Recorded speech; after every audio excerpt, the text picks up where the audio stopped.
नमस्कार। Political analysis by VD Samir में मेरे सभी श्रोतागण का बहुत बहुत स्वागत है। तो आज नव वर्ष का पहला दिन है। मेरी तरफ से मेरे सभी चाहने वालों को नव वर्ष 2024 की ढेरों शुभकामनाएं। मेरी मनोकामना है कि आप सबका तन मन और ज्ञान धन आने वाले साल में उच्चतम पत्ती पे कायम रहे। तो नव वर्ष का पहला जो आज वीडियो लेके मैं आपके समक्ष हाजिर हुआ हूँ, ये 2024 में जो लोकसभा का इलेक्शन मार्च अप्रैल में होने वाला है, उसकी आज के परिप्रेक्ष्य में बनती रूपरेखा का लेखा जोखा जानने का चलें प्रयास करते हैं। अभी हाल ही में जितने भी नेशनल चैनल्स हैं उनके सर्वे हुए हैं। सर्वे का सैंपल भी उन्होंने काफ़ी बड़ा रखा है। उसमें देखने में आया है कि जो एनडीए है, जो एनडीए का गठबंधन है, जिसकी की मुख्य पार्टी भारतीय जनता पार्टी जो लीड कर रही है एनडीए को, और इंडिया का जो गठबंधन है जिसमें कांग्रेस मुख्य रूप से उसको गठबंधन को, इंडिया के गठबंधन को लीड कर रही है, इसका दोनों का जो आज की स्थिति है उसके बारे में नेशनल चैनल्स ने बताया है कि जो एनडीए है वो लगभग 300 के आसपास सीटें लेके जाने वाला है अगर आज की हम राजनीतिक स्थिति देखें। और जो इंडिया गठबंधन है वो अभी एनडीए से काफ़ी पीछे चल रहा है।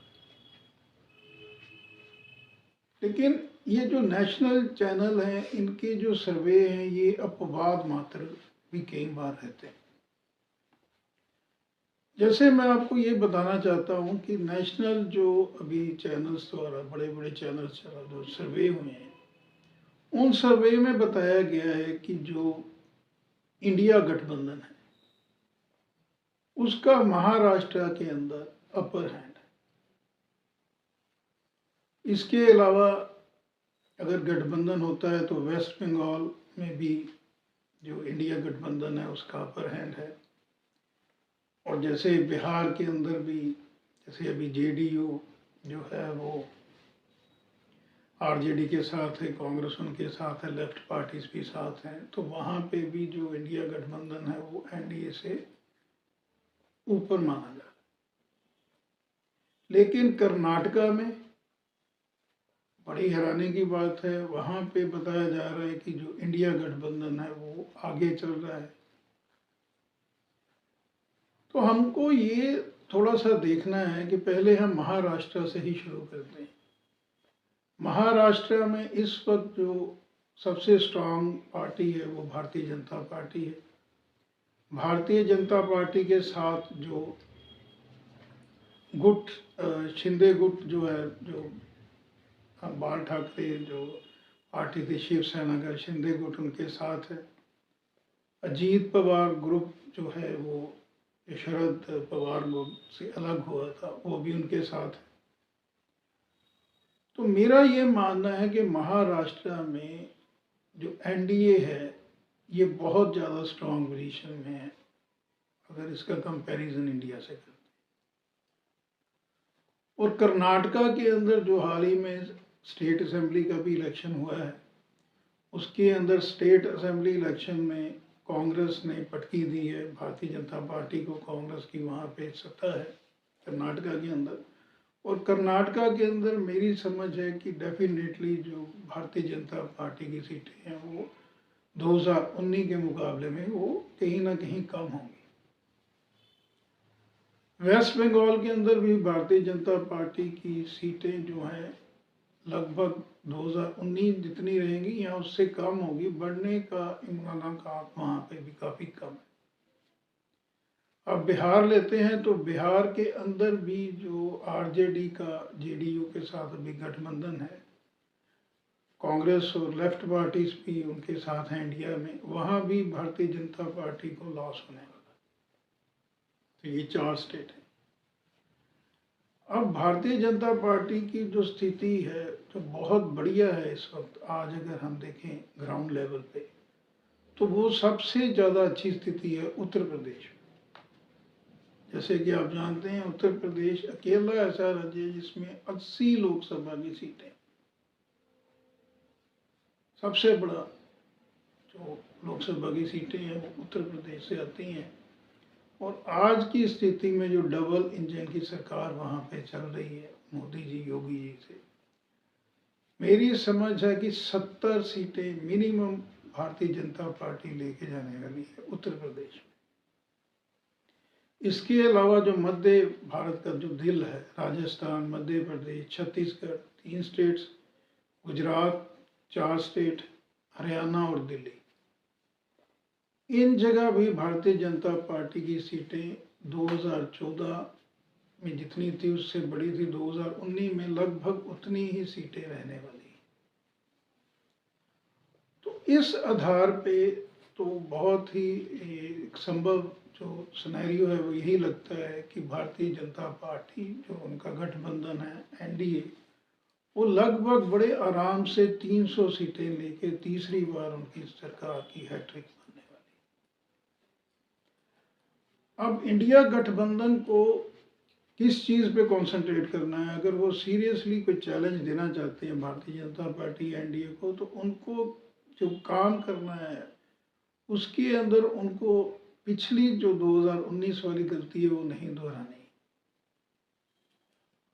तो मेरा जो अपना आंकलन है वो ये कहता है कि वेस्ट बंगाल के अंदर इंडिया अलायंस को ममता बनर्जी को लीड करना देना चाहिए। वहाँ पे ममता बनर्जी वहाँ पे बहुत बड़ी फोर्स है। कांग्रेस को जितनी भी लोकसभा की सीट्स ऑफर की जाती हैं टीएमसी ममता जी के द्वारा, उतनी कांग्रेस को एक्सेप्ट वहाँ करनी चाहिए, क्योंकि कांग्रेस का वहाँ पे जो आधार है वो भी बहुत ही वीक विकेट पे है कांग्रेस बंगाल के अंदर। इसी तरह बिहार के अंदर भी कांग्रेस की जो पोजीशन है वो बहुत अच्छी नहीं है। 40 सीटें हैं बिहार के अंदर। मेरी समझ है कि कांग्रेस को ज़्यादा से ज़्यादा वहाँ 5 सीटें ही लड़नी चाहिए। अगर कांग्रेस को जिद करती है, वहाँ अपना क्लेम ज़्यादा करती है, तो वो डेफिनेटली एनडीए गठबंधन के लिए नुकसानदायक है। इसी तरह बड़ा राज्य साथ में लगता है उत्तर प्रदेश। उत्तर प्रदेश में इस वक्त कांग्रेस की सिर्फ 1 लोकसभा की सीट है 2019 में उन्होंने जो जीती थी। तो अगर कांग्रेस वहाँ क्लेम करती है 10 या 12 सीट्स का, तो उसका लॉस भी इनको होने वाला है इंडिया गठबंधन को। मैं समझता हूँ कि मैक्सिमम जो है वो 5-6 सीट्स के लिए क्लेम करना चाहिए कांग्रेस को। कांग्रेस को बड़ा दिल दिखाना पड़ेगा। इसके अलावा महाराष्ट्र में भी उनको बड़ा दिल दिखाना पड़ेगा गठबंधन। पंजाब में और दिल्ली में अगर आम आदमी पार्टी के साथ कांग्रेस जाना चाहती है गठबंधन में इंडिया अलायंस के तले, तो इन दोनों स्टेट्स में भी जो आम आदमी पार्टी है उनका सीट्स का क्लेम ज़्यादा बनता है। तो कांग्रेस जो एक नेशनल पार्टी है उसको ये समझना पड़ेगा कि इन स्टेट्स के अंदर उनको रीजनल पार्टीज को जो उनका बनता ड्यू है, क्योंकि रीजनल पार्टीज इन स्टेट्स में स्ट्रांग है, तो उनका जो बनता है वो ड्यू उनको देना चाहिए ताकि वो मैक्सिमम सीट्स अपनी स्टेट से जीत के आए।